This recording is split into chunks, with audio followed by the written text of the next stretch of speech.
Architecture as Theology in Theory and in Practice at the Parish Church of St John the Baptist, Ermine, Lincoln. This paper really is about the challenges of altering a church interior that has been planned in a particular way to fulfil a particular function. And I'm going to talk a little bit about context and then go into some of those challenges. So, this is my first slide. Hugh Seeger Scorer was born in Lincoln in 1923 and lived until 2003. That's him. That's not a true likeness. He changed his name by deed poll to Sam Scorer. This apparently was because a family member used to nickname him Samson, and that's because he was tall, not because he had an unfortunate haircut. He was an architect of arguably limited national recognition but forceful personality. I met him once, about 15 years ago, when I was enlisted to help hang a selection of paintings that he had borrowed from the Tate to furnish his new gallery in Lincoln. There it is, I'm including that because I like the slide. I can confirm that his personality was indeed forceful, but this paper isn't about Sam, and it's not about his personality, it's about one of his buildings, which is the Parish Church of St John the Baptist on the Ermine Estate. The Ermine Estate, here it is, comprises two estates really, Ermine East and Ermine West. It's never to be pronounced Ermine, apparently. It is in places one of the most socially and economically deprived areas of Lincoln. It was developed in the 1950s and has matured into a sprawling mass of largely social housing, and it's bisected by the busy Risehome Road, which you can just about see in the centre of that slide.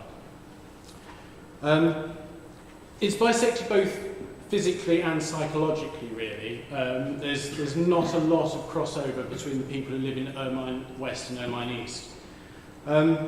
In 1959, when the estate was in its infancy, steps were taken to build a new parish church to replace the dual-purpose hall church that was in existence at the time in Ermine East. The new design, it was declared, should not be Gothic. Reverend John Hodgkinson, who presided over the project, spoke of its design, and he stated that the old church was very cluttered up with various objects, and the designers arrived at a principle that nothing would be included unless it was used. We wanted the church to be functional. Sam Scorer, of Dennis Clark Hall, Scorer and Bright, and the structural engineer, the Hungarian Dr. Heimnor Konyai, I think I pronounced that correctly, were the designers. Sam, as principal, agreed to work on a no-win, no-fee basis. So his payment was dependent on the funds to actually build the church being raised. This is a slide that shows the model and then a photograph of its construction. In 1962, the foundation stone was laid by Bishop Kenneth Riches. It had taken a gargantuan effort on the part of the parish to raise the sum of £24,000 to build the main body of the church. This work was carried out by Simons of Lincoln. In 1963, it was consecrated by the foundation stone laying bishop, and the parish of St John had a new church, a church that the Daily Telegraph described as Europe's Church of Tomorrow. By 1995, it was deemed worthy of a Grade 2 star listing and described by English Heritage, as it was then, as a major contribution to church architecture of this period, combining innovative architectural thinking with advanced liturgical planning. There it is. Sam's design was led by the principal tenet of the parish communion movement, the Lord's people around the Lord's table on the Lord's day. It was also informed by the ideas of Peter Hammond's 1957 New Churches Research Group, which believed that the traditional rectangular and, in a sense, divided church arrangement only served to distance the congregation from the priest. The exterior of the building, the hexagonal concrete shell, as you can sort of see there, leans toward brutalism, and Sam's calling card, the hyperbolic paraboloid roof, is present, inverted, aluminium covered and quite dominant. It's fairly incongruous actually, but welcome in the site in the middle of the residential estate. But it doesn't altogether prepare the visitor for the interior. Keith New, who had previously fulfilled a commission for Coventry Cathedral, designed the immediately forceful east window. I think we can agree it is. It's entitled The Revelation of God's Plan for Man's Redemption and cost £2,000. Its abstracted forms are quite powerfully beautiful. The window is both the first and the last, but the full experience of revelation must be attained. The pilgrim must walk down, quite literally, for the floor is sloped. So you come in the entrance, and then you walk down the slope toward the font, into the waters of baptism before ascending the 4 circular steps to the altar. At the heart of the sanctuary and at a level heart of the entrance to the church. So as you walk in, the altar is at your level. You descend down toward the font and then up to the altar. Also in the sanctuary are contemporaneous metal fittings by Charles Edward Sainsbury, a local art teacher. There we go. The lectern pulpit is located in the north of the sanctuary. The benches are tiered and arranged in a curve around the sanctuary steps. All this takes place under the sweep of the roof, which tents the space, exploiting the associated symbolism effectively. Think of the Israelites in the wilderness in the book of Exodus, the church as a means of protection. You could just about see that, that's from one side. Each member of the congregation has a clear, uninhibited view of the altar. The benches on which they sit were designed by Stoker, but made by local craftspeople. In fact, many local people lent a hand in building and fitting out the church, which helped to keep the costs down. Reverend John Hodgkinson recalls the circumstances that led to the seats being arranged as they were. So to quote, Sam produced a blank piece of paper and drew a small rectangle in the centre.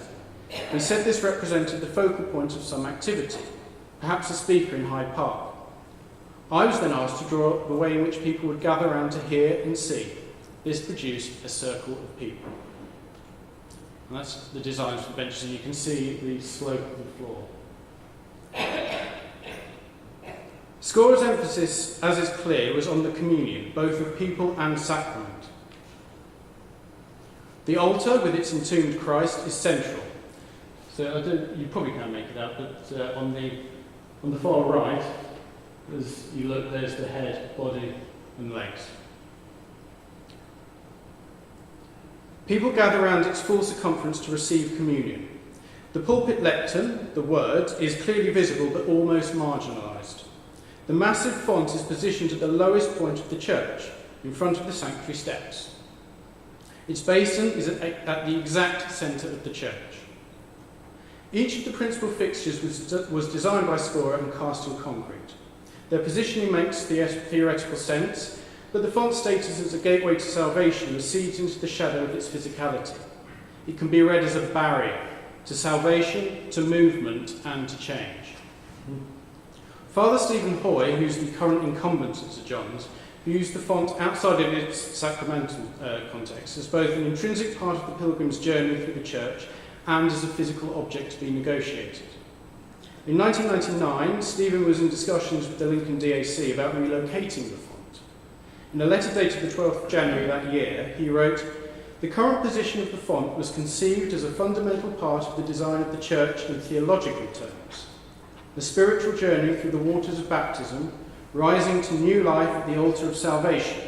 However, as we all know, good ideas do not always translate into practical liturgy, for the font is probably in the worst position at the moment for any liturgical procession, for weddings, or for funerals." End quote. The proposal was to create a baptistry by moving the font to the south side of the church and removing the kneeler and a third of the pews. The same would be done on the north side and the organ brought forward. That was the plan. In March the same year, Stephen wrote to Sam Stoker to ask his opinion on the matter. His reply, if he did reply, is lost. Well, it's lost to me anyway, I couldn't find it.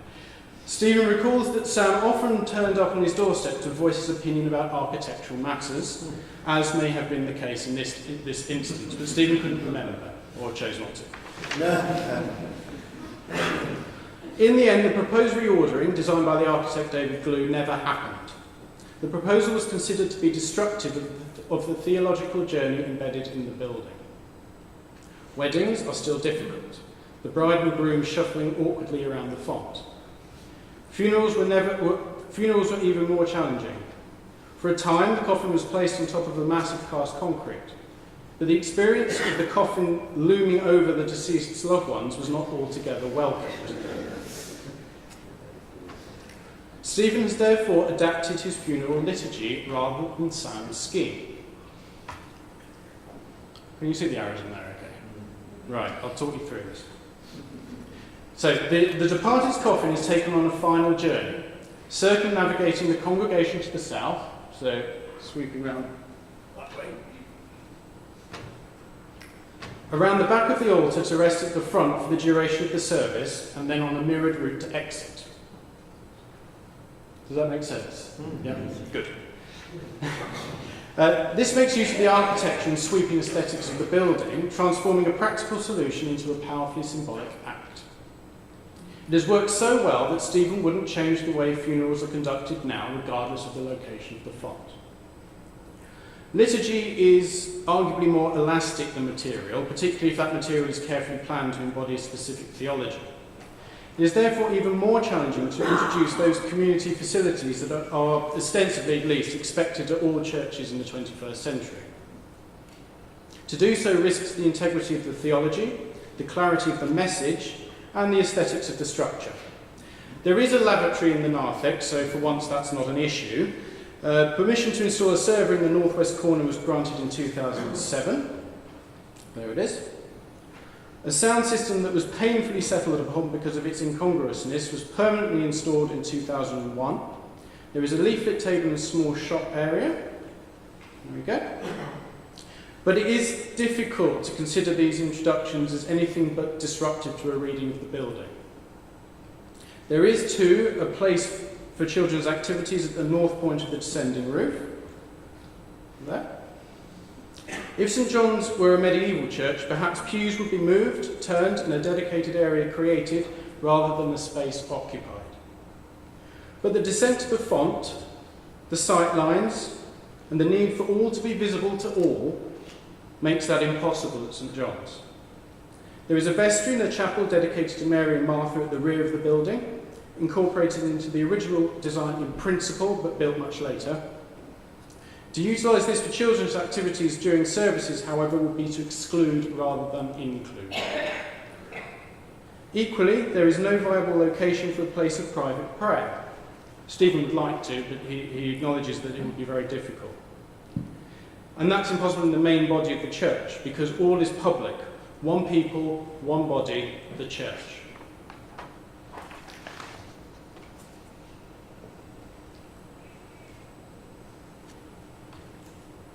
Karolina Shinalska, in her work on Samskora, to which this paper owes a debt, states that St John's fulfilled its original brief. It is still like home for many parishioners. It does not look Gothic, and it is functional. The structure is rationally functional, and its functionality includes irrational and symbolic values. It provided the open space the congregation wanted, as well as the narrative of a modest tent on a pilgrim's path. I agree that the building fulfills its brief, but I contend that in so doing, it refuses physical adaptation, because it fulfilled it so comprehensively. With all its functionality and embedded theology, it demands adherence rather than permanent departures. It is a unification of theology, design, and material. It is a vision centred on the clarity of its message, the primacy of the communion and the singular body of the church, not on the occasional practicalities of a funeral, which Stephen Hoy's sympathetic liturgical inventiveness has overcome. Samskora did not anticipate the stuff of the 21st century expectation. Unaltered, St John's continues to advance the theology of the journey to salvation or redemption attained through the Eucharist. Change it and it risks collapse. So the font will have to stay where it is. Thank you.